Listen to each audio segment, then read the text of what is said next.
Voilà, bon, donc, mon mari tout de Doudou Niagne Diop, n'est que PCR de la SAPCO, n'est aussi le président d'honneur de ONITS, Organisation nationale pour l'intégration du tourisme sénégalais, qui est membre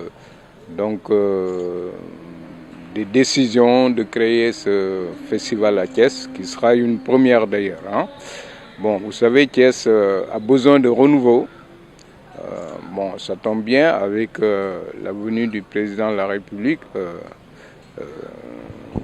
Bassirou Diomaye Diakhar Faye, qui sera là dans 2 jours. Et donc, mais ça coïncide parce que les artisans et les associations de la culture avaient décidé déjà d'organiser ce pré-symposium pour justement marquer le pas avec un festival à Thiès début 2025. Bon, vous savez, Thiès, notre ville est presque endormie depuis des dizaines d'années. Bon, il est temps de le dynamiser et je crois que le premier motif pour le faire, c'est par exemple organiser ce festival culturel. Thiès est un carrefour de la culture, de l'artisanat, avec le plus gros village artisanal qui est ici à 10e. Thiès est un carrefour de culture aussi. Nous avons des quartiers comme Bambara, etc. Ici, bon, et puis c'est une ville aussi religieuse, Thiès, tout le monde le sait. Et donc ce festival va montrer toutes ces opportunités, toutes ces potentialités de Thiès. On va en profiter aussi pendant ce temps de parler de la Grande Côte qui est à 15 km d'ici.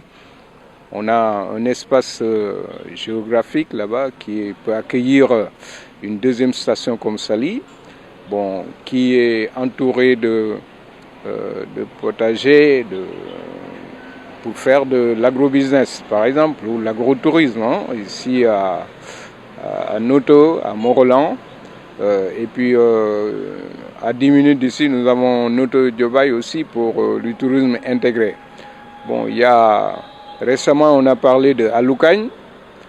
Bon, j'ai même vu que dans les espaces réservés à Aloukagne, on a mis là-bas 10 hectares pour réserver ça à l'hôtellerie et au tourisme, ce que je trouve d'ailleurs déplorable, parce que si on veut faire du tourisme durable, investir là-bas des investissements importants, Thiès a besoin de 500 hectares pour pouvoir créer des entreprises, caser sa jeunesse et développer la Grande Côte.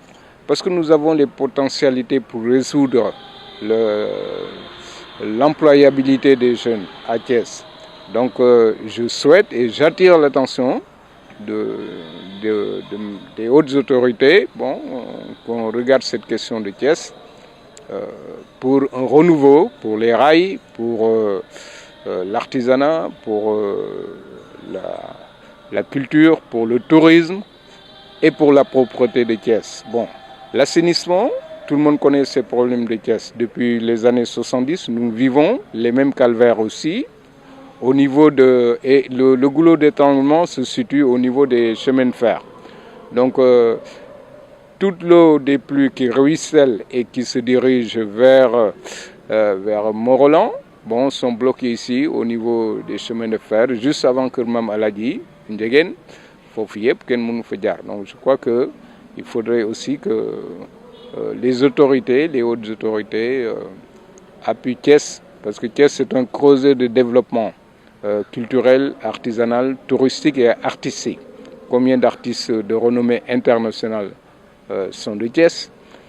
Et bon, moi je suis toujours aussi étonné que nous avons dans notre ville, depuis le temps de Senghor, on a toujours eu des ministres, des députés, et Thiès reste toujours dans son état. Bon, je crois que faire de Thiès un enjeu politique, ça doit se terminer maintenant, parce que la jeunesse est là, l'avenir est là.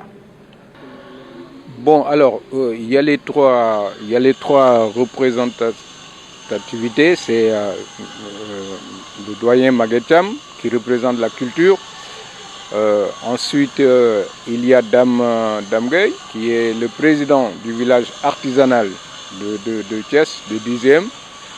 Et puis il y a moi et M. Babou qui représente donc ONIT, notre organisation pour le tourisme. Et puis il y a moi, bon, en tant qu'acteur qui va les appuyer en tant que PCA de la SACO. Donc voilà en gros les décideurs pour organiser ce salon qui fait son chemin de bonhomme, hein.